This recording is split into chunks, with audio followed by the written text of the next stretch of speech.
I'm just inspired by people who care about the city.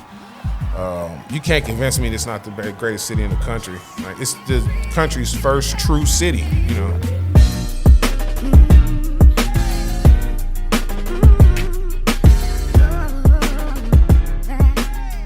Hello, welcome to the Media Mayhem podcast, episode number 2. And I have a Chicago legend in the making, but you know, he might be one already.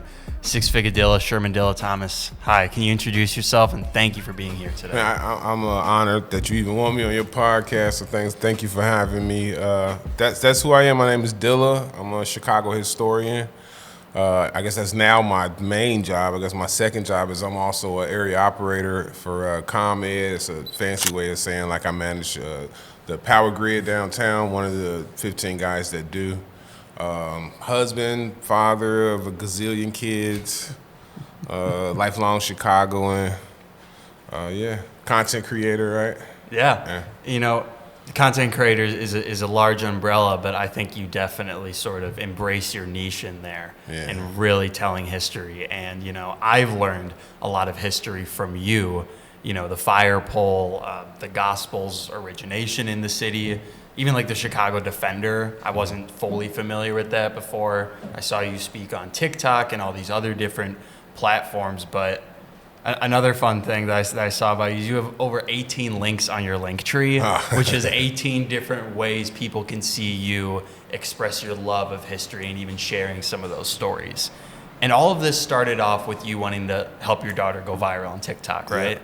Yeah, and you know, you saw as a smart media-centered mindset, okay, well, you know, everybody dances, but I'm going to feed you Chicago history.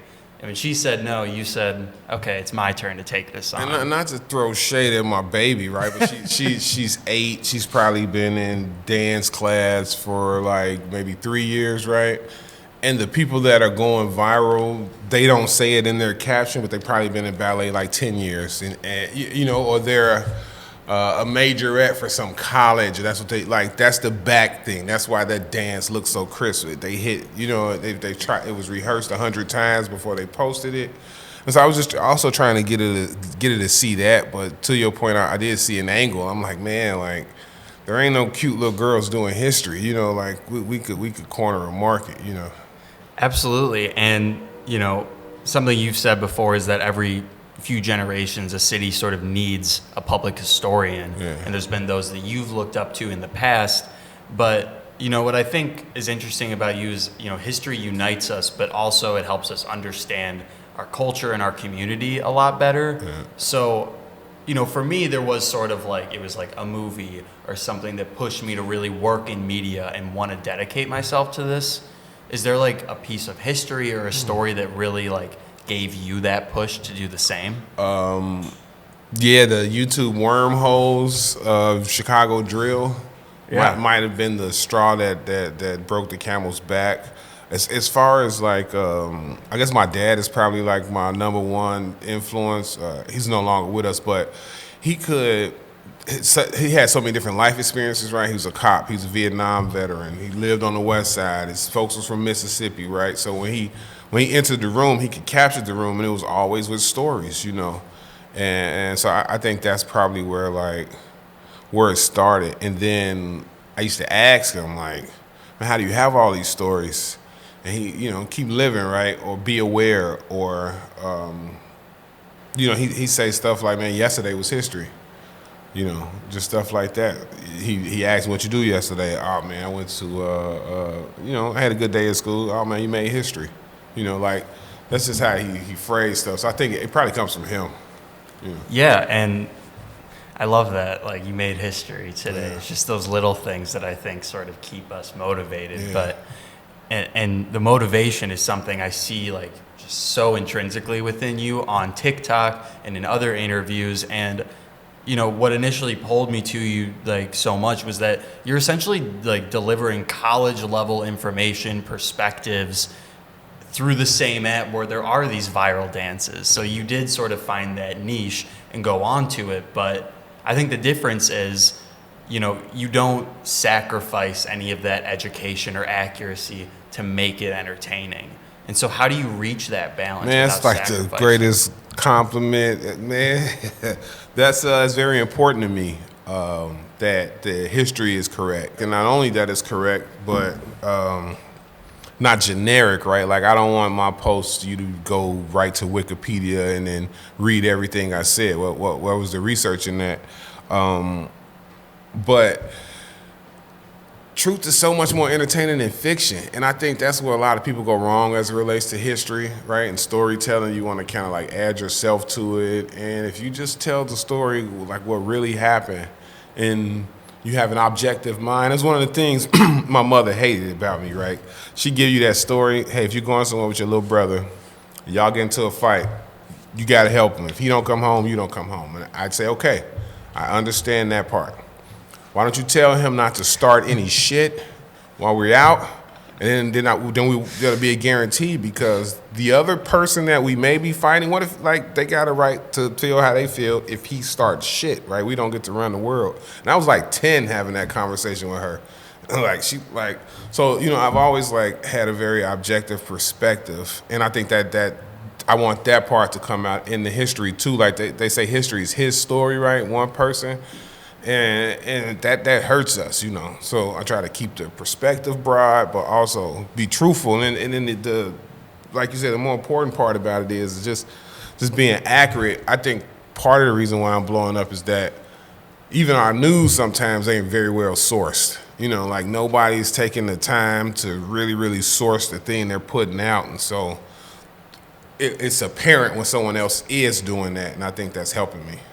Absolutely. And you know, I'm really curious what your process is like going about it. I do know you go with no script. Mm-hmm. Shout out Jay-Z for that. Yeah. But, you know, I think that over time, and again, as Media Mayhem, a content creator on TikTok too, you develop a cadence to your content and sort of an organizational way that you go about it.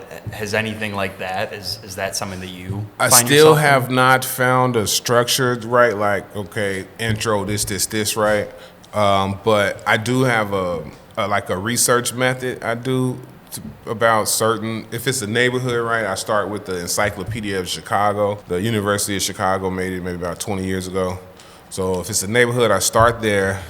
And then, you know, okay, once I'm through reading everything Encyclopedia of Chicago has to say about that neighborhood, I'll hit the Tribune Archive. When that's done, I'll hit Ancestry.com. And then when that's done, I'll like try to do more contemporary news source, maybe just to catch the neighborhood up, right? I'll go Sun Times. So that's like usually my standard when I'm doing the neighborhood research.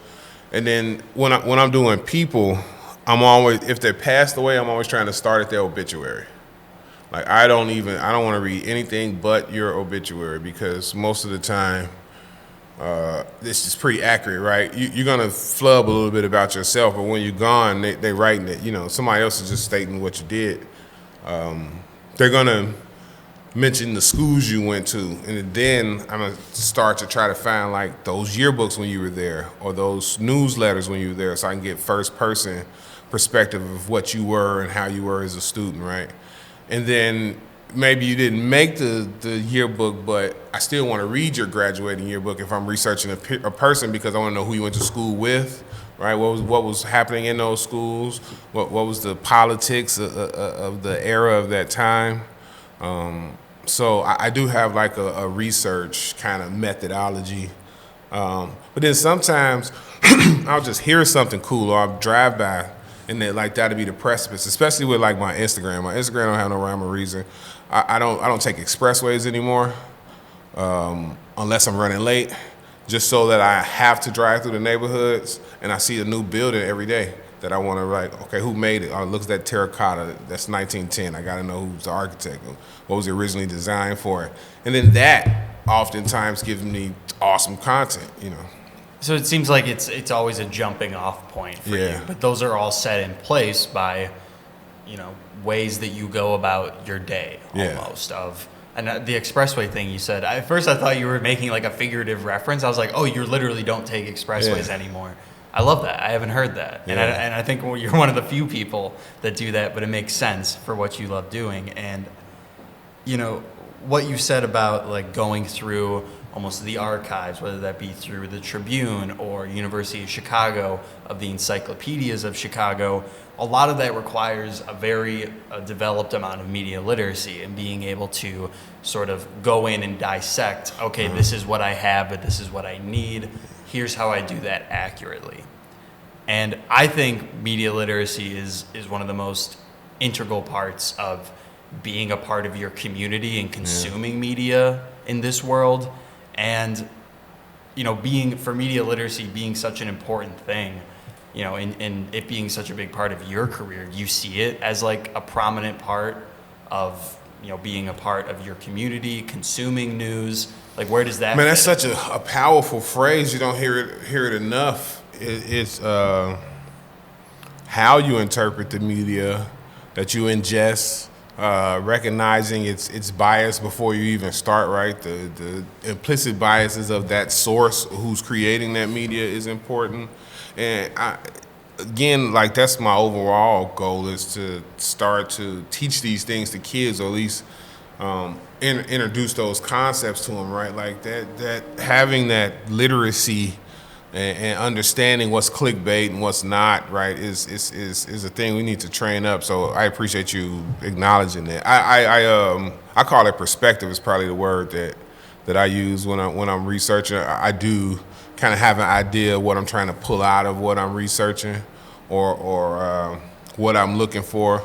But then it's like everything else, and that's the other thing I'm very proud of. It's just repetition, man. Like, the more podcasts you do, the better you're gonna be at the podcast. Right? If you want to be a rapper, like, rap all the time. Like, keep making songs, keep writing songs, keep recording yourself making videos, and you're gonna be a rapper, right? So it's the same. Like, I'm a researcher, so I've been doing a research for a very long time, and now it's.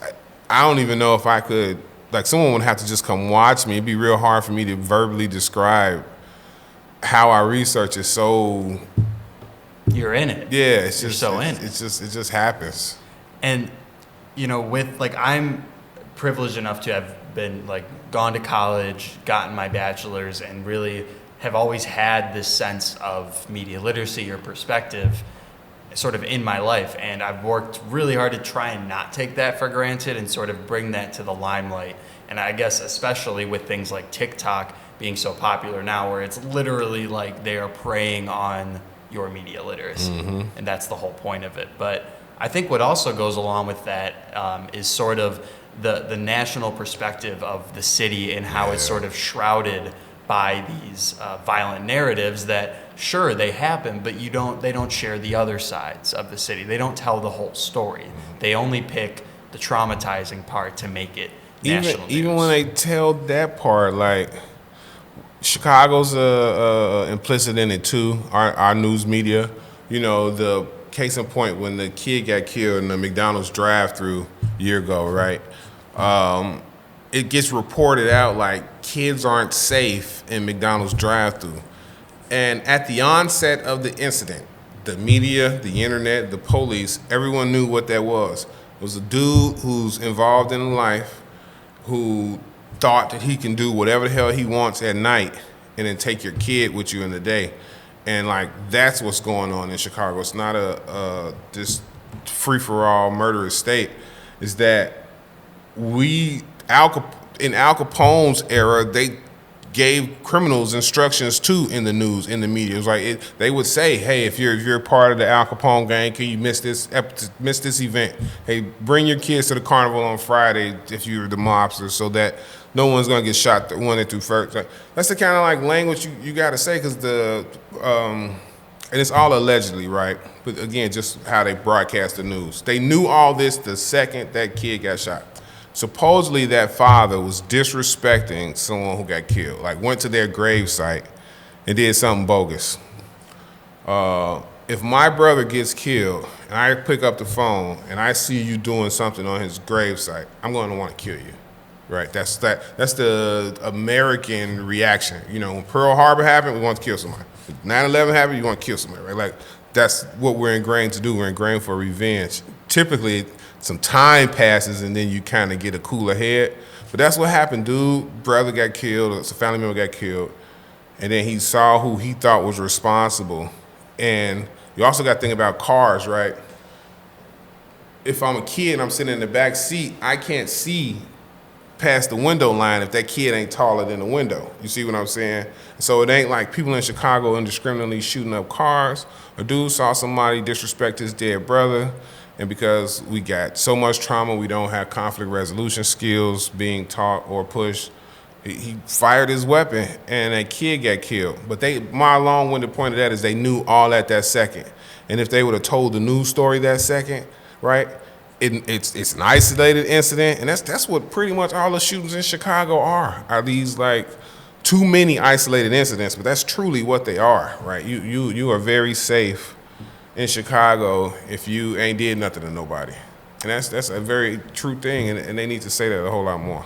Amazing perspective on that story. Thank you for sharing that. And you know what I'm curious about in regards to, I think, you know, the prevalence of media literacy is, you know, how much do you think like the large amount of spreading of these stories and how misinformed or I guess misinterpreted they can get, how much do you think like media literacy plays into that? If people had more of it, would they be able to suss it out?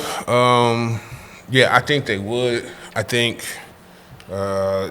those two things, right? How to interpret the media and conflict resolution should be like yearly requirements of school from like 5th grade on. You know what I mean? Like, because on the other hand, we're moving to we are in a totally digital everything. So just having media literacy prevents you from getting scammed, right? You see what's a real commercial and what's a real ad on TikTok, what's a real ad on Facebook before you put your credit card number in there. Like, that's a skill that it helps you on that end. But to your point on the other end, you kind of able to combat the sensationalism if you have true media literacy, right? Because we lack it, you see that headline, you immediately share the headline. Now it continues to grow. No one's even read the article.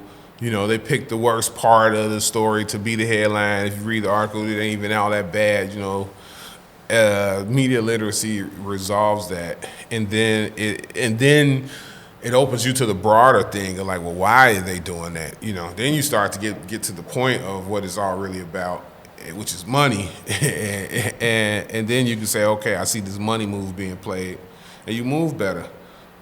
And I think, you know, for me especially, and that's kind of why I want to share this, is like it's allowed me to look at headlines and news stories with so much more nuance of like, almost, it makes you feel a lot smarter than you really are too, because you're like, oh, I see right through them. But, you know, a lot of that's built up through repetition. Clicks, and yeah. Yep. And, you know, kind of switching zones a little bit here. You know, in Chicago alone, you've been interviewed by PBS, WTTW, Fox 32, WGN, Sun-Times, you've had piece Tribune, you know, Block Club Chicago. So much, and so much of it is very respected organizations and almost some of them conglomerates. And, you know, like you said a little bit earlier, I think the way that some of them approach news is honestly a little bit less reputable than yours, or less believable. So with that distinction in mind, what do you think has attracted so much of them to you as a historian, an interviewee? Well, like I said, we haven't had a public historian in quite some time. We've had them, but they're the older ones that just continuing on, right? Tim Samuelson's the city's cultural historian is like 80. You know, Tamil Black just passed away, he's 102. So I think it's a little bit of that. I think the journalists nowadays don't know the stories, right? So some of that helps me. Newspapers, you're in media, right? They don't have the staff that they once had, right? And so you got a young journalist staff that doesn't have the benefit of like the OG news reporters to tell them those stories. So I'm telling them the stories they might have heard in an editor's room 10 years ago, right? When the newsroom was a bustling kind of place. And so I think it's part of that, right? I'm educating them to things that they might not have even known as journalists. I also think it's proof positive that we want something positive, that that we all kind of have to force and report the negative, and so when there is something positive, you take off to it. You know, like it's an attraction. And then Chicago is such a unique place. Like, we just love ourselves here. You know, we Chicago people love being from Chicago. We love Chicago history. In the beginning, I didn't recognize I had a skill set. Right, I literally was just telling Chicago stories. I'm starting to understand that I have a ability to condense a lot of information into, so maybe that's that too, right? If you're a journalist, I've already condensed, a 6-week course into this 2-minute video, it helps you, right? Because now you get to also disseminate all that type of information in describing my 2-minute video. Right, and I want to go back a little bit. You said, in the beginning you were literally just telling Chicago stories. I disagree. I think you were doing a lot more than that. It was just so intrinsic to you and how much you loved the history. You didn't even know, like you said, that skill set that you had. And so I think from the beginning you set yourself up in like a very beautiful spot for stuff like that, of giving yourself, not a super tight structure to it, and then from there it just flows out, and you're here now. And something else I saw actually on Twitter was you asking Chicago for help, sort of in lieu of the Chicago radio stations sort of giving you a place to speak, which is honestly where I think you would shine so much. So tell me about it. If you want to get into it. Yeah, so I'll tell you a cool, quick story about what Chicago radio used to be in that level of activism. So a group called Arrested Development. They got this song, Everyday People. It's just probably was made before you was born. I am everyday people. It's like the most... you would probably call it like backpack rapping, right? It's not a curse word. No one is shot, stabbed, or punched in the face, nothing. But back in the day, Chicago radio would only play rap after 6 p.m. Like that was, which is the crazy. I know, like today, like what? But major Chicago radio stations wouldn't play rap until after 6. It's a DJ by the name of Tom Joyner. It's called him the Fly Jock. He got a job in Dallas. He got a job in Chicago. He did the Dallas morning show. 6 a.m. to 9, got on a plane, flew to Chicago, and did the afternoon drive 2 to 6 every day for 5 years. They called him the Fly Jock, right? Oh, my God. Like, he did it every day, Monday through Friday, Dallas and Chicago, right? He was the most popular black DJ in the country, obviously, for that. And so he played Arrested Development. It was like this hot new song. He played it before, like almost his last song of the day. The program director ran in there, pulled him off the air, suspended him for 2 weeks. And I told you don't play that rap music before 6, right? The next DJ up was Doug Banks, which is another legendary Chicago DJ. Doug heard what happened to Tom Joyner. He's like, oh, okay. He didn't play any other song but Arrested Development for 2 hours. Suspend both of us. You can't. I know that you can't suspend the afternoon drive and the evening DJ. Your ratings are gonna fucking tank. You can't, because you was gonna probably have me cover his shift, right? You got these two top popular. He's talking his Cash Money shit. You know what happened? Tom Joyner was back on the radio, and now we got rap music before 6 o'clock. Like that's the type of like radio activism that comes from Chicago, right? The first black on-air DJ ever comes from Chicago, Jack Cooper. The first time the Beatles were ever played in America on the radio was in Chicago, Dick Bondi, right? And WLS was telling him, we don't want to hear this Britain shit. You better keep playing, the Muddy Waters blues. Like, don't fucking play that London shit. This Chicago. He played it anyway. He broke the fucking Beatles. And then here comes Beatles mania, right? Like, so that's part of why I'm talking to Chicago radio. Like, we historically are on something. Like, don't let Clear Channel, I know you got bosses from somewhere else, but they not here. In the second that if you do right by the city and Clear Channel fire you, the city gonna ride for you. We ain't gonna play GCI. We're not gonna play Power 92. We're not gonna let that happen to you once you show that you for the city. So that's one thing I want to say to these DJs. Like, y'all don't gotta be scared of these people. Like, we got y'all back. The power has always been with the people. And then the other thing, to your point, is that even if you were a drill rapper, it's about perspective, right? Chicago invented gang. Chicago invented op. Chicago invented putting somebody in a pack. Chicago invented sliding. Chicago invented every single slang term that's used in rap today. None of them have been copyrighted. Why? Weezy copyrighted Bling Bling. And anytime somebody said Bling Bling for a decade, news anchors, you put that shit on a sweater, Bling Bling is copyrighted and owned by Cash Money Records. But a historian told them to do that. See what I'm saying? Like when R.I.P. Duck should have fucking copyrighted Slide in reference to retaliation to your gang. And anytime somebody would have said to make a rap song, Slide, they say Slide, and he would have got Cha-Ching Publishing. Same thing with Gang. Same thing with Op. Put them in a pack. All these phrases that come from Chicago that are now rap standard, we invented. But if you don't have a historian kind of like, again, providing you the perspective that we invented scatting. We Chicago electrified the blues, right? No one had ever plugged an amp into a harmonica or a guitar to Chicago, right?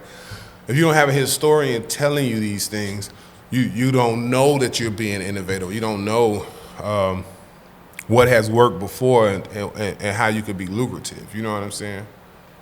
Yeah, I mean, you just told me like 4 stories I didn't know before this, so I'm kind of collectively catching up here. That's incredible. I not only did I not know about the prominence of that trademark thing, but man, you got some rappers to talk to in the city.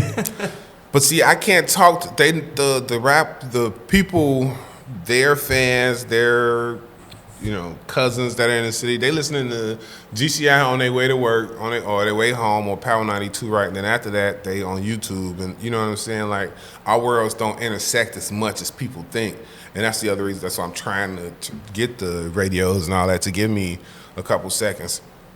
And then the other thing is like, we just why not have something positive on the radio for 30 seconds a day, right? Like just something educational, something that has something to do with, you live in Inglewood, you don't know why it's Inglewood. You live in Roseland, you don't know why it's Roseland. You live in Wicker Park, you have no idea why it's Wicker Park, right? You live in Lincoln Park, you have no idea it used to be a cemetery. Why?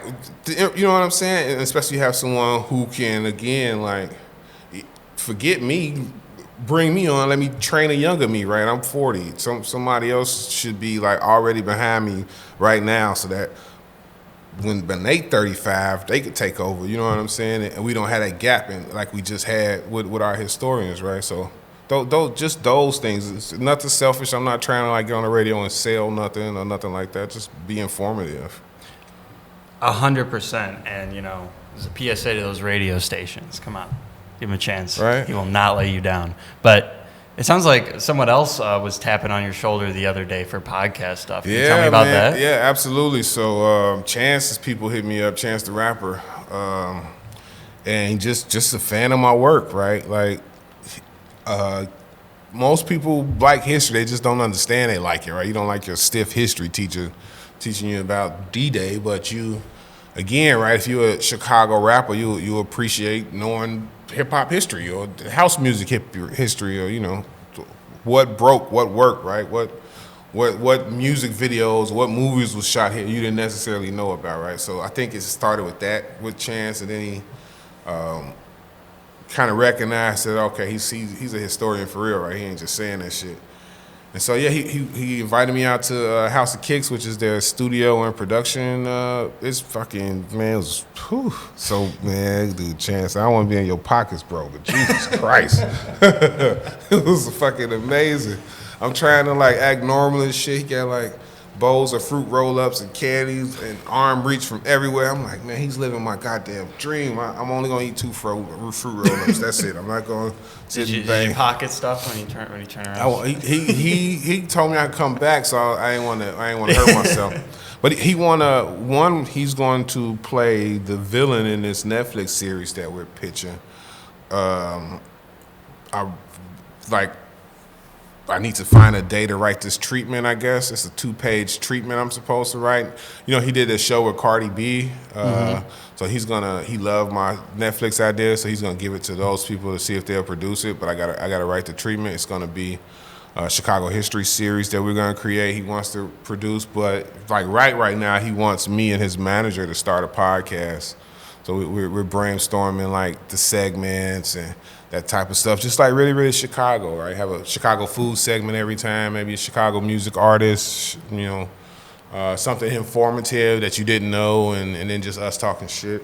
But just to have somebody like Chance, you know, stamp you and say, yeah, I'm rocking with your campaign. I want to get behind you early. But Thomas Lennon from Reno 911, he wrote Night at the Museum. He's was first.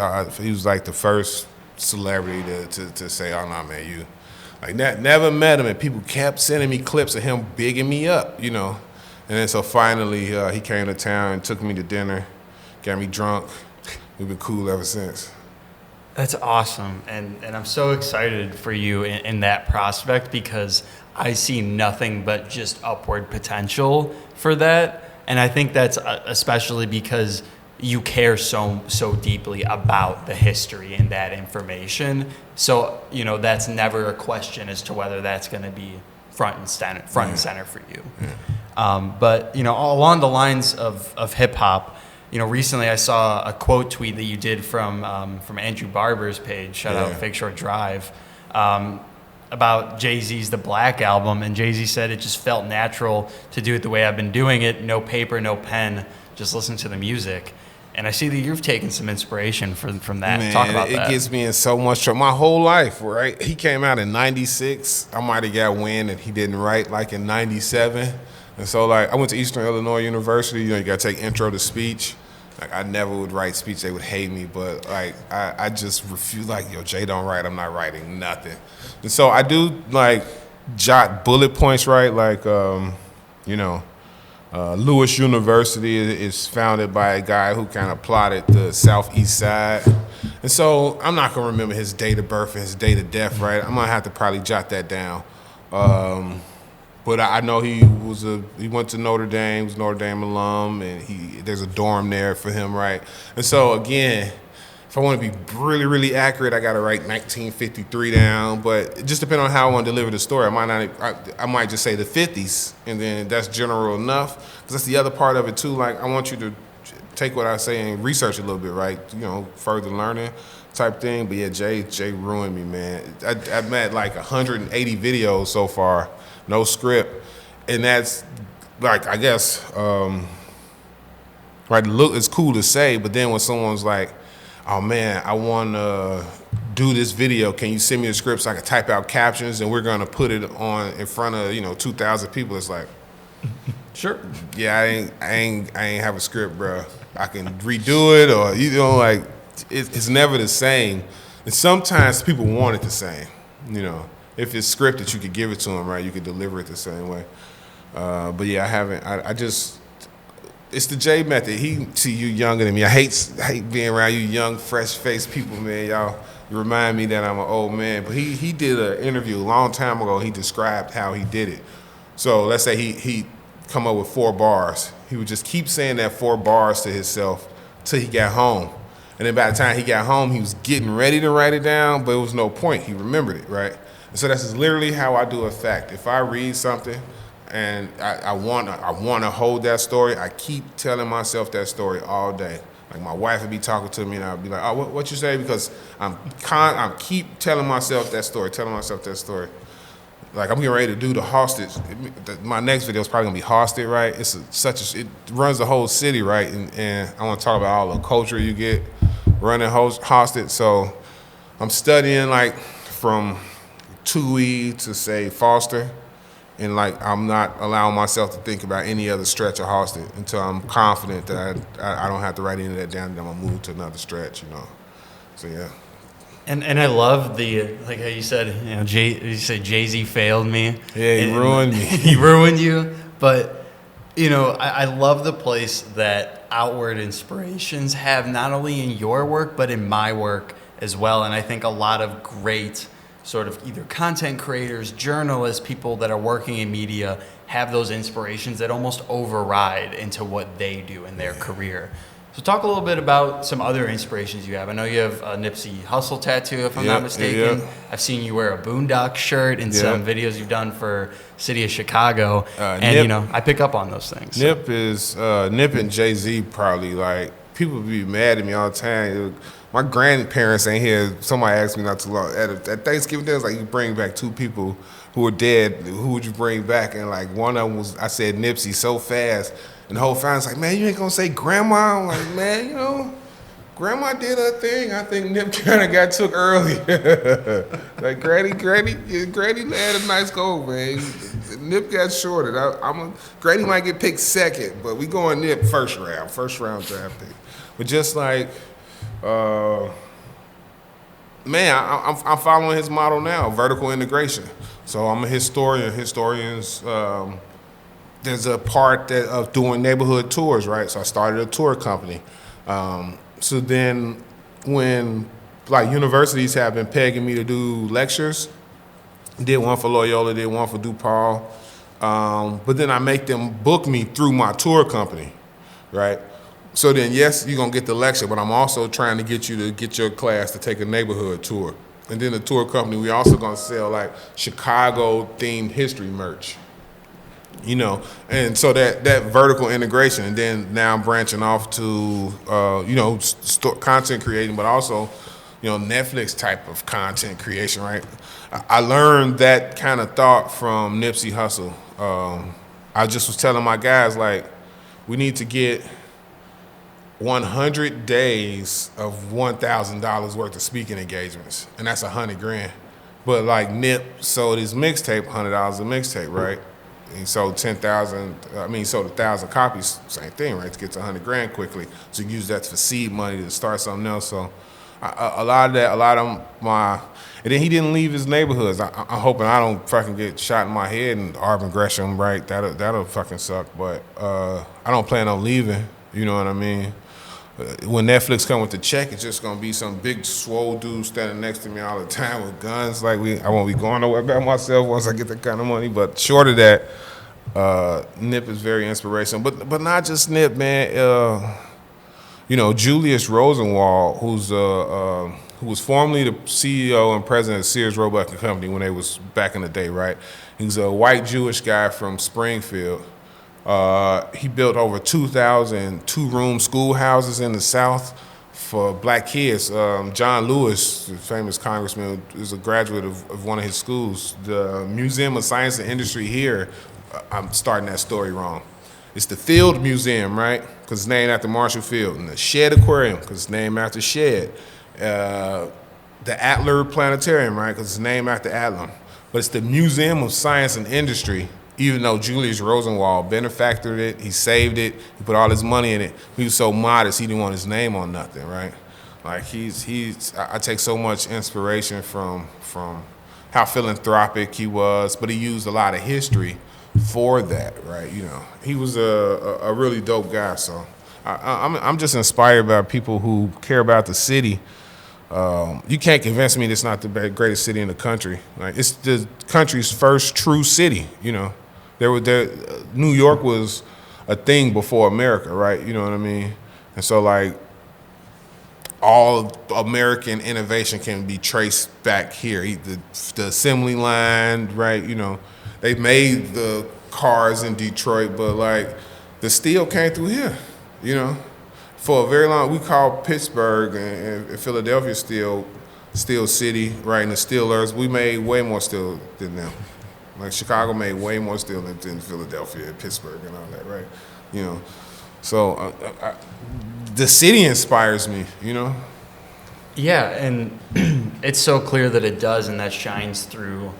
I want to say your work, but really everything you do, like your social medias, the videos you create, the content creation, all of it. And with all of that in mind and every sort of story you've told me, I don't know when it was exactly that I saw you like on social media, but it couldn't have been much longer than like a year ago or so. I started TikTok last Thanksgiving. Last Thanksgiving. It's been 1 year. A year. Yeah. Okay. Where are you going to be a year from now? Where do you want to be? I think is more realistic. Because premiering the Netflix series we're doing about Chicago history at like the Chicago Theater, right? Or I want to be on that type of time. I am getting ready to crowdsource my own bus because we had to cancel a lot of tours just because of the labor shortage. So this time next year, the Chicago Mahogany bus will be in the Thanksgiving parade coming down State Street. We'll be premiering, or at least wrapping, shooting this Netflix thing, right?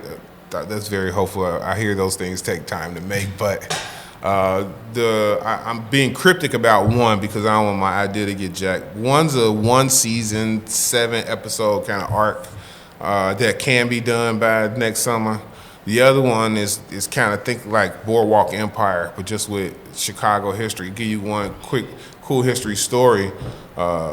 Richard J. Daley, right? Big Daley, the Daley Center Daley, Daley College Daley. He was the only child, but his pops had like 10 kids. You know, they was Catholic Irish. I ain't trying to be funny, but you know, they get busy, right? You know what I'm saying? And so because Daley was his only kid, they were super close. So in 1910, the most coolest shit in Chicago was softball. We had just invented it a couple years before. They called it indoor baseball. So Rich Daley's pop took him to the city of Chicago indoor baseball championships. It was between Crane and Marshall. Crane won since 1910.